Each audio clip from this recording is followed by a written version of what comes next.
recent report by Jawaharlal Nehru University has now revealed how illegal migration from Bangladesh and Myanmar has significantly altered Delhi's social, political and economic landscape. The 114-page study titled Illegal Immigrants to Delhi, Analyzing Socio-Economic and Political Consequences, says that political entities and their affiliates have played a role in assisting migrants with voter registration. The study also notes a marked rise in the Muslim population due to migration from Bangladesh. It suggests that these demographic shifts have contributed to changes in socio-political landscape of the national capital. The report highlights the role of informal networks in facilitating this migration. It says that migrants often depend on brokers, agents and religious figures for housing and employment. These networks are instrumental in producing fraudulent documents in exchange for money, allowing migrants to access public services as well as jobs. The study warns that these activities contribute to the expansion of slums and further strain the city's infrastructure. But what are the larger implications of the allegations that have been raised by this study and political parties? We will take that conversation forward. I have with me RP Singh of the BJP, Dr. Nimmi Rastogi of the Aam Aadmi Party, Dr. Sunny Dhemman of the Congress will be joining us shortly, and Joyita Basu, editor of the Sunday Guardian, also with us. But let me quickly take our viewers through some of the findings directly from the study itself. If we can just put this out on our screens for our viewers. This is, of course, a map. I think, yes. So, this is of course a map which shows some of the areas, the total 20 hotspots that were identified and chosen for their high concentration of immigrants and diversity of their migrant population. And these hotspots in Delhi, as per the JNU study, are areas like Seelampur, Jamia Nagar, Zakir Nagar, Lajpat Nagar, Kailash Nagar, Khichripur, Sarai Kale Khan, Sultanpuri, Nizamuddin, Sarai Rohila, Jafrabad, Shadra, Bhavana, Dwarka. So, these are some of the 20 hotspots that have been identified in this JNU report. Next up, the report actually states that they surveyed 400 respondents, of which 37% have said that they do have some sort of external contact status. 37% individuals reported having contacts outside of India, while 63 say that did not have any such connections. Then, out of the 400 respondents, 49% say that they are actually planning on moving to a destination outside of India. So, they have come to India, but they now plan on moving outside of India, but 51% claim that they do not have any such plans. So, this does suggest that the majority of the migrants are likely to remain in India for the time being. Then, when we come to some of the other socio-economic characteristics that have been put out, interestingly, this is where the political problem is arising, and which is what the political parties are talking about. Remember that this is just a study done of 400 migrants from Bangladesh and Myanmar by JNU. The numbers could be much larger, but out of the 400 that they have interviewed, 46% men are Muslim and 49% women are also Muslim. Only 1.4% and 3.3%, total rather 4.7% are Hindu, 95% they say are in fact Muslim of the immigrants in Delhi. Then of course, there is further updates on marital status as well. 41% were unmarried, 44% are currently married, 83% are employed and 17% are unemployed. Access to basic facilities for those who have been interviewed. It says that 54%, rather 55% do have access to toilet facilities, 92% have access to water facilities, 22% have medical insurance, but 47% have a bank account. 53% do not have a bank account. 45% don't have any access to private toilet facilities out of those who were questioned, which, as per this report, has significant implications for public health and hygiene as well. The fact that almost an equal number of people, almost half of the people that they have interviewed, don't have access to basic facilities of a toilet. Then, of course, this is occupation of the immigrants as well. It has been, this data has also been collected, which says that there is a clear gender-based division of labor. Men dominate fields like hospitality, construction, industrial work. Women are more concentrated in domestic and informal jobs. Some of course, the other characteristics have also been put out in this particular report, but those were largely the main findings of this particular report. Let me begin this conversation with R.P. Singh of the BJP. R.P. Singh, bases the study that has been done, now the BJP has accused the Aam Aadmi Party and its leaders and others on the ground who are associated with AAP of ensuring that there is some sort of a demographic change in the national capital. On what basis has the BJP made this accusation?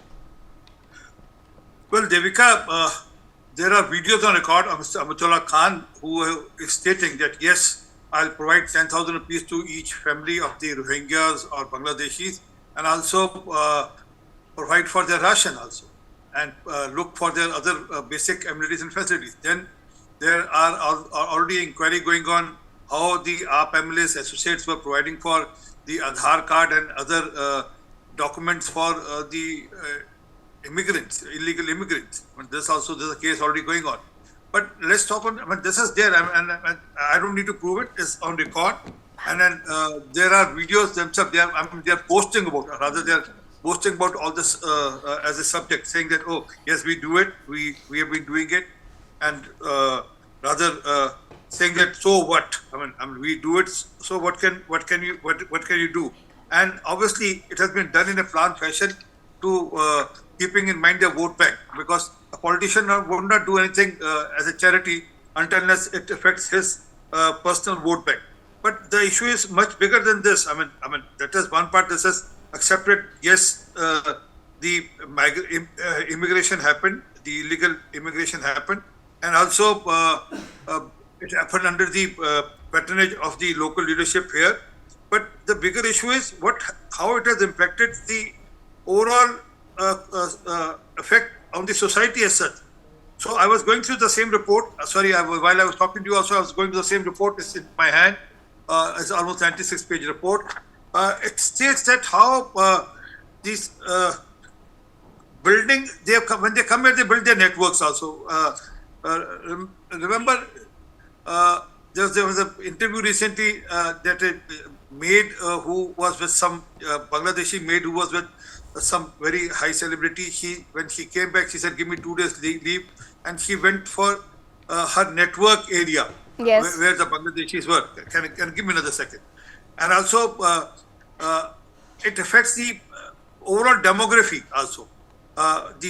Being Muslim, I mean, that's one part also. And in that also, Bangladeshis and being Rohingyas, it changes the demography of the area also. It adds to the vote bank also. It affects the religious culture.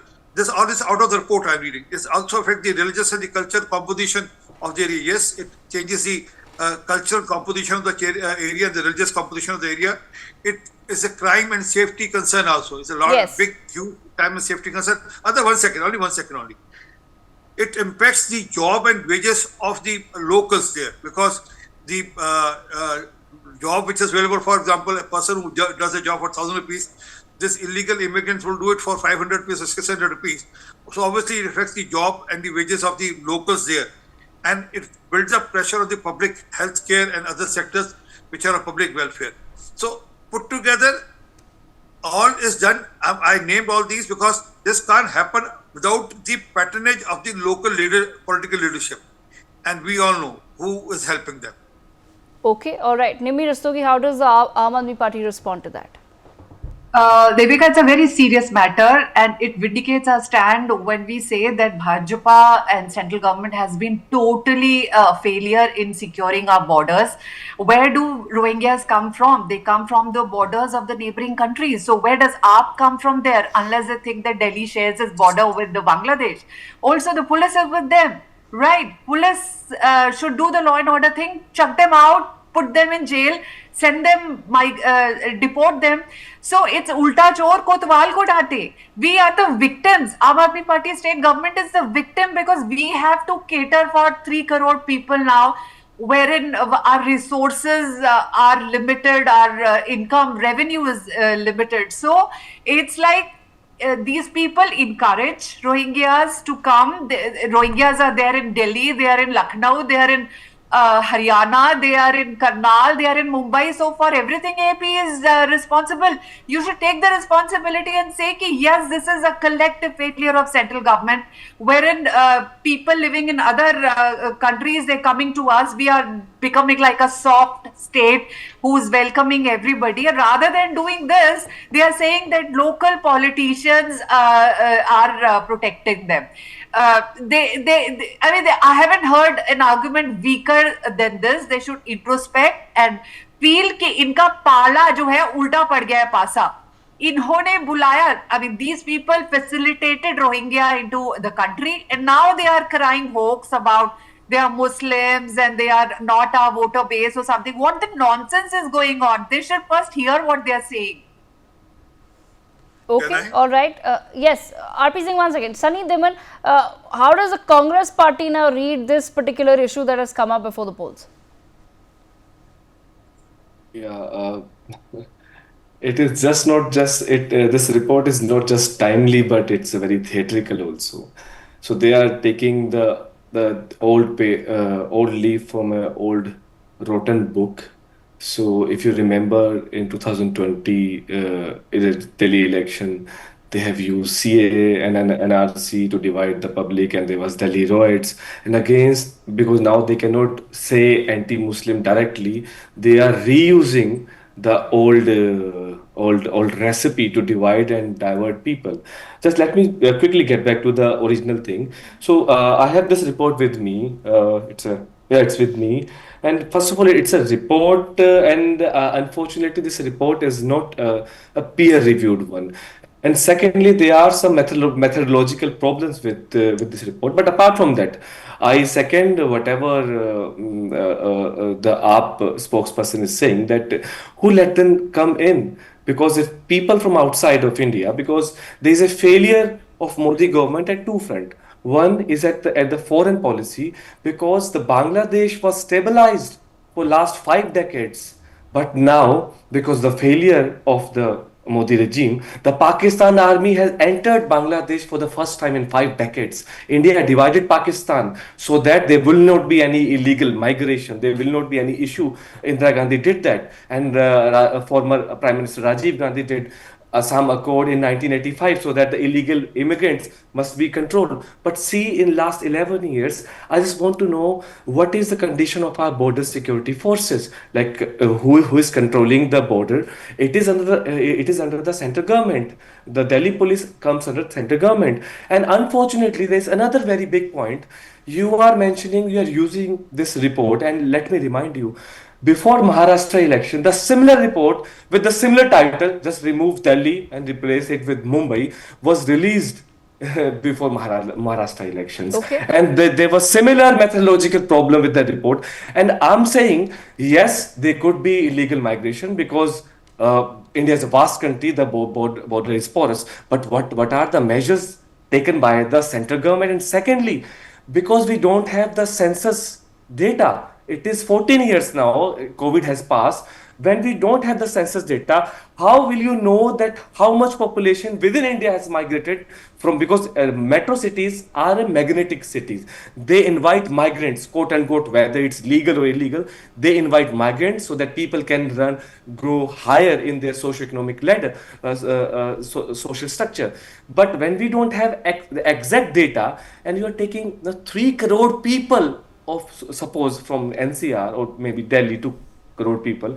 Here the sample size is 400, and again this is not a peer-reviewed research. And I'm sorry, this is just they are using scholars' shoulder to get some brownie just before the election, because Delhi will vote on this month on 5th, and they don't have anything else just to distract people, because there's a churning happening right now that people are calling that they know that they need the governance of the Congress, not of Aam Aadmi Party, because they will create a ruckus, though LG is not letting us work. And at the same time, BJP, they are saying the Rohingya people are there, but the problem is that Delhi is the most toxic city in the world.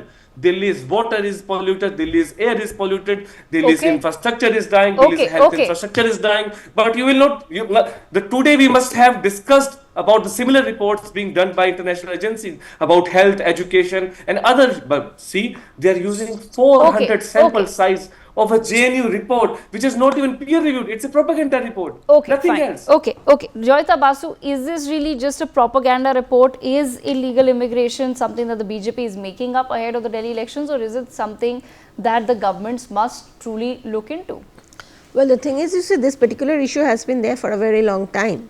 In fact, if you go to, I mean, any Bengali speaking maid, if you look at, the general epithet that is given to them is they are all Bangladeshis. They may not all be Bangladeshis, but there is a common public belief, not just in Delhi, in the whole NCR. I would say they believe that there is, and sometimes, and many of them are also are. So the thing is that it is not that what people say is it's wrong. No, it's not necessarily, but there are lots of people who are actually Bangladeshis, and if you look at it, a particular demography, speaking a particular language, I mean, Delhi is flooded with such people. So yes, I think illegal immigration is definitely a problem. Now, why they are raising it now? I think one of the reasons is, it is no longer, earlier it was not cool to talk about, illegals coming in and all. Now, Mr. Trump has made it, it's okay. I mean, people are voting on the basis of against illegal immigration. It is happening in Europe, it is happening in America, it is happening that part of the world. So I think BJP has finally found the courage to talk about it. They have been talking about it, but I think they are planning to introduce, I mean, they are planning to actually act on it. So who has done it? Because you see, Congress has been in power in Delhi. Then Aam Aadmi Party has been in power in Delhi, BJP had a short stint. So if BJP by any chance comes to power in Delhi, they should just show show the world and throw these illegal immigrants out. That's all I can say. Okay, all right. RP Singh, pertinent point there raised by the opposition as well. I'm not going into whether this is a propaganda report or not, only time will tell, but the question really is, of course, who has allowed people in such large numbers to cross the border and to come into India? Clearly, somewhere the BJP has to take some responsibility and accountability for the sort of numbers that we're looking at, and you can't just simply flip it over and say that it's a certain political party that's giving them fraudulent documentation. The point is that it's a long way from the border into the national capital, and it's a huge security hazard as well. Well, Deepika, we all know we have porous borders, and then it's not that these immigrants have come now. They have been coming quite long back, and then they have settled on the borders of West Bengal also, and they were settled in Assam. But now, since they have shelter and they know they can get patronage in Delhi, so last few years they have started coming to Delhi, and then they started settling in areas which you mentioned, Silampur, Okhla, and other areas. They started settling here, and then as I said, there are records on account of where the minister or the MLAs are on record saying, yes, we'll provide you money. I mean, I was searching through the Mullah Khan's video. I'll just send it to you, where he's mentioning, yes, that he'll pay money. And also, the gentleman named Mohinder Goel from Rithala, whose staff was caught helping them with Aadhaar card, and another gentleman named Jai Bhagwan, who was another MLA whose staff was caught helping them make the Aadhaar card. So no one does it free. I mean, free mean, I'm not saying with money, but free mean that they all are looking for a vote bank, and they are seeking support as far the political support goes. And they also know that they are the people who will vote for them, since they have been given shelter and shielded by them, and they have been provided all what is required by the people who are in power. So they vote for those people also. So that's why Aam Aadmi Party has a reason to crib on the subject. But fact is that yes, there's a report by the people in JNU now, professors in JNU, and which categorically states that there is a concern, and then it also get into details of how demography, how social and cultural the balance is being changed. So we are hoping that the LG will take cognizance of this and ensure. Already police has started taking action on all such people, and we are hoping that the LG will take cognizance and Just 10 ensure, seconds. and ensure that all these people who are illegal immigrants here, they are taken care, they are sent back, and then they are booked under the whatever act it has to book. Okay, just- all right. Okay, I want to let Nimmi Rastogi respond, and then I'll bring in Sunny Dhiman as well. So it's a very weak defense, Devika. You know, as if they are so naive that LG doesn't have any power over Delhi government in this issue, just this issue. So, I mean, it's like Chit bhi meri, Pat bhi meri. I'm telling you, these people use religion card very selectively to their favor and against them. I'm coming from a campaign when the campaign ended just before 3:34 p.m. I was there in a sensitive area where both the communities live, though they live harmoniously, but still I saw at least 40 motorbikes moving around in that area at the behest of the BJP candidate and saying Jai Shri Ram. So, and they are being cheered by BJP goons. So their gundagardi and their hegemony and their using communal card is at its peak when nothing works. So these people are turncoats. They have no morals. They have no stand. They use anything and everything for their benefit. So people of Delhi understand BJP's double-faced politics very well. Okay, Sunny Dhiman, I'll leave the last word with you. Just speaks 1,000 words, and if you can see this, katoge to batoge. So this is the reality of our India, that how a few people which are like VIP of this country got treated at Mahakumbh. That is a reality of this country, and even the election time also, when the people have to use their democratic right to elect, they are being forced to go into their instinctual zone where us versus them will be played, and only people like VIP people, the few 1% people, will get all the advantages. And I'm amazed that after decade of being in Can I make a power, point, please? this guy is still saying that India's border is secure, is porous. And if it is porous, I just want to know what are the action taken. And I'm pretty sure the number of the border security forces, our forces, has fallen. There no upgradation in last 10 years. The budget of our national security has fallen, and only the few friends, the crony friends of Modi Sahab are getting all the revenues, whereas people are being fought. Jab katoge, batoge to katoge. Actually, this is being done for the people of India, and these few people who are friends of the crony. Okay, RP Singh, 30 seconds. Well, Devika, no, I don't need 30. I just need 3 seconds. Devika, I request your coordinating team to please ensure that video of this program is sent to me, because the gentleman has shown some picture of the Kumbh and which is false, and I'll ask the legal team to take care of it. Not. Yeah, it's okay. Okay, all right. You can do whatever you want to do. Okay, ladies and gentlemen, we're just a few hours now away, about a little over 24 hours away, when Delhi actually steps out to cast its vote. On that note, I thank all of our guests for joining us on the broadcast. Stay tuned to NewsX. More coming up on the other side.